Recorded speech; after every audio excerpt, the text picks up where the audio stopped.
Good morning students.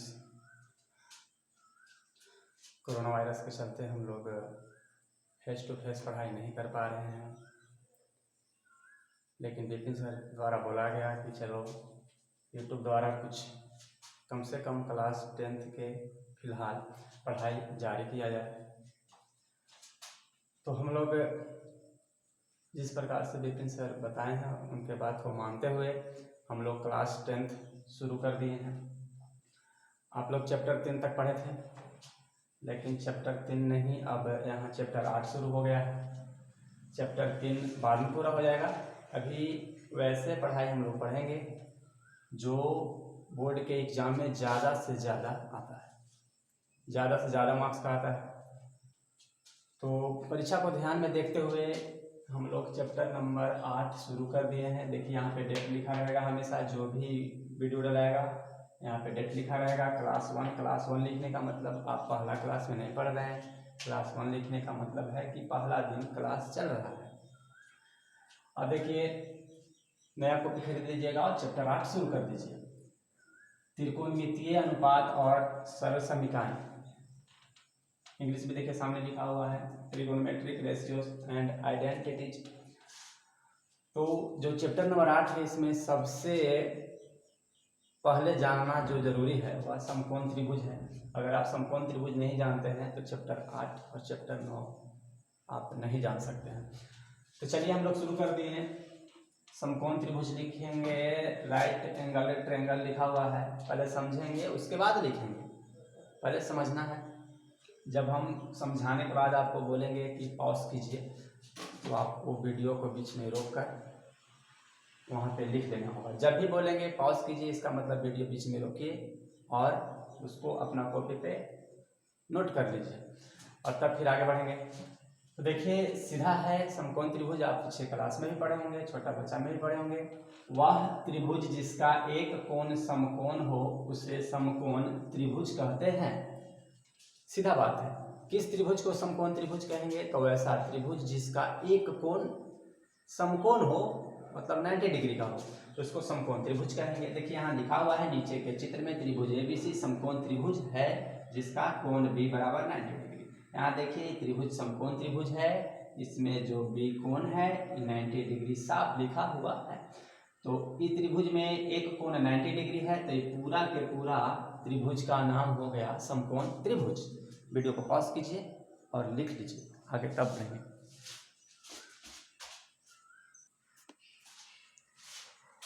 अब आगे देखेंगे, इसमें बताना है कि जो 3 चित्र आपको दिखाई दे रहे हैं, 3 चित्र में कौन कौन समकोण त्रिभुज है। तो पहला चित्र को आप ध्यान से देखेंगे, यहाँ देखिए कोण 90 डिग्री लिखा हुआ है, इसका मतलब कि ये त्रिभुज समकोण त्रिभुज है। तो यहाँ पे समकोण त्रिभुज है। इसमें देखेंगे क्या है, समकोण त्रिभुज है, तो यहाँ पे देखिए कोण n, त्रिभुज में कोण n 90 डिग्री है। तो अगर कोई एक कोण 90 डिग्री हो जाता है तो पूरा त्रिभुज समकोण त्रिभुज कहलाता है। तो ये भी समकोण त्रिभुज है, सही का चिन्ह लगा दिया।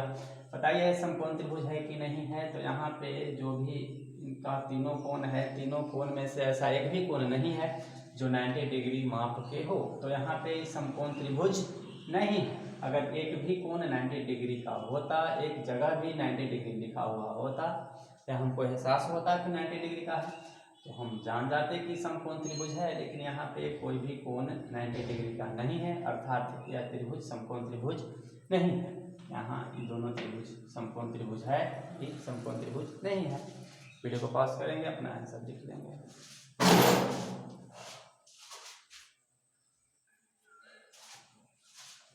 चलिए आगे देखते हैं। आगे है एक त्रिभुज का चित्र दिया होगा, त्रिभुज के आप जान नहीं रहे कौन त्रिभुज है, यहाँ 90 डिग्री है, इसका मतलब कि समकोण त्रिभुज है। चलिए समकोण त्रिभुज में 3 भुजाएं होता है, सभी त्रिभुज में 3 भुजाएं होता है, यहाँ भी 3 भुजा है। अब देखिए समकोण त्रिभुज में एक खास बात यह है कि जो 3 भुजा होते हैं, इन तीनों भुजाओं का नाम होता है। तो यहाँ पे देखिए क्या क्या नाम होता है तीनों भुजाओं का। तो एक भुजा का नाम कर्ण होता है, एक भुजा का नाम लंब होता है, किसी एक भुजा का नाम आधार होता है। अब देखेंगे कर्ण किसका नाम है, तो सीधे 90 डिग्री के सामने वाला जो ये भुजा दिखाई दे रहा है इसका नाम कर्ण होता है या कर्ण कहा जाता है। अब कर्ण का हिसाब हो गया। अब लंब किसको कहते हैं, तो देखिए लंब किसको कहेंगे, जैसे हम बोलेंगे कि टी कोण को लेकर चले। टी कोण कहने का मतलब है कि टी के बगल वाला कोण लेकर चलना है। तो टी कोण को अगर लेकर चलते हैं तो यहाँ पे लंब कौन हो जाएगा, तो ई कोण को लेकर चलेंगे तो ठीक इसके सामने वाला हो जाएगा लंब। अरे बस समझ में। अगर कोई बोले नहीं आर कोण को लेकर चलना है, तो अगर आर कोण को लेकर चलेंगे तो आर के ठीक सामने वाला हो जाएगा लंब। अर्थात जिस कोण को लेकर चलने के लिए कहा जाए, हम बोलेंगे कौन कोण को लेकर चलना है, आपका क्वेश्चन भी बोलेगा किताब में कौन कोण को लेकर चलना है। तो आप सीधा समझिए, आपसे अगर लंब पूछा जाएगा तो आपको एक बात जरूर बता दिया जाएगा कि कौन कोण को लेकर चलना है। तो यहाँ पे अगर हम मान लेते हैं कि टी कोण को लेकर चलना है, तो टी के ठीक सामने वाला इसको बोलेंगे लंब, और एक कर्ण हो गया एक लंब हो गया, तो जो बच गया तो आप जान ही रहे हैं, एक का नाम कर्ण एक का नाम लंब, तो एक जो बच जाएगा उसका नाम आधार हो जाएगा। तो ये टी को लेकर चलेंगे तो ये लंब हो जाएगा और ये आधार हो जाएगा। फिर से सुनिए, 90 डिग्री के ठीक सामने वाला को कर्ण कहते हैं, जिस कोण को लेकर चलने के लिए कहा जाए उसके सामने वाला को लंब कहते हैं, और जो एक बच जाए उसको क्या कहेंगे, आधार कहेंगे। इसको लिख लीजिए, वीडियो को पॉज करके।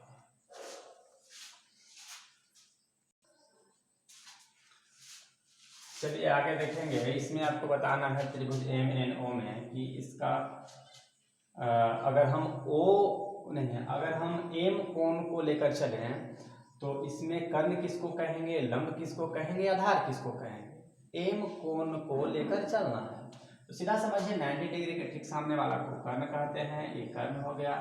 मैंने बोला एम कोण को लेकर चलना है, तो एम कोण के ठीक सामने वाला जो ये हो गया इसको लंब कहेंगे, और जो बच गया तो स्वाभाविक सी बात है इसको क्या कहेंगे, आधार कहेंगे।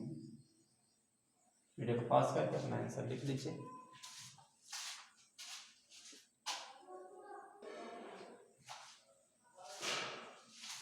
चलिए आगे देखते हैं। अब आपको यहाँ पे 6 फार्मूला दिखाई दे रहे होंगे। साइन थीटा बराबर लंब बटा कर्ण पहला फार्मूला है। कॉस थीटा बराबर आधार बटा कर्ण। टेन थीटा बराबर लंब बटा आधार। कॉट थीटा बराबर आधार बटा लंब। और पांचवा है सेक थीटा बराबर कर्ण बटा आधार। और छठा है कोसेक थीटा बराबर कर्ण बटा लंब। ये 6 फार्मूला है। आपको 6 के 6 सभी फार्मूला आपको याद कर लेना होगा। याद करने के लिए देखिए एक सिंपल आसान उपाय है, ऐसा भी आप याद कर सकते हैं। जैसे सबसे पहले तो इसको पहला में साइन थीटा, दूसरा में कॉस थीटा, तीसरा में टेन थीटा, चौथा में कोट थीटा, पांचवा में सेक थीटा और छठा में कोसेक थीटा। इतना तो पहले आपको याद कर लेना होगा। अगर इस बराबर की साइड वालों को याद नहीं करना है तो नहीं कीजिए, लेकिन आप इस बात को कल पूछेंगे आप याद कीजिएगा। पहला नंबर पे साइन थीटा, दूसरा पे कॉस थीटा, तीसरा पे टेन थीटा, चौथा पे कोट थीटा, पांचवा पे सेक थीटा और छठा पे कोसेक थीटा। आप आमूल पे याद करने के बाद रिवाइज कर सकते हैं, देख सकते हैं कि याद हुआ कि नहीं। आँख मूंद के आप अपना कर सकते हैं कि पहला में साइन थीटा, दूसरा में कॉस थीटा, तीसरा में टेन थीटा, चौथा में कोट थीटा, पांचवा में सेक थीटा और छठा में कोसेक थीटा। इस तरह से आपको 6 के 6 एकदम नंबरिंग से याद कर लेना है। उसके बाद अगर इधर का याद नहीं भी होता है तो हम याद करवा देंगे, लेकिन आपको 6 के 6 नंबरिंग से याद रखना है। पहला पे साइन थीटा रहता है, दूसरा पे कोस थीटा रहता है, इसी प्रकार से आपको याद करना है। अगर आप इधर वाला भी याद कर लेते हैं तो अच्छी बात है, नहीं याद करते हैं तो भी अच्छी बात है। लेकिन आज के लिए इतना ही, फिर कल हम लोग आएंगे। आज शुरुआत है इसलिए बहुत कम पढ़ाई हुआ है, और कल से फिर ज़्यादा पढ़ाई होगा। और फिजिक्स भी, केमिस्ट्री भी, हर एक सब्जेक्ट का पढ़ाई शुरू हो जाएगा कल से। हम बताएंगे कौन कौन सब्जेक्ट का कब कब होगा। लेकिन आज के लिए इतना ही। आप वीडियो को पॉज करके 6 को लिख लेंगे और 6 नंबरिंग से याद कर लेंगे। पहला में साइन थीटा, दूसरा में कॉस थीटा, तीसरा में टेन थीटा, चौथा में कोट थीटा, पांचवा में सेक थीटा और छठा में कोसेक थीटा। ये 6 कुछ आप याद जरूर कर लेंगे। ठीक है। जय हिंद, जय भारत।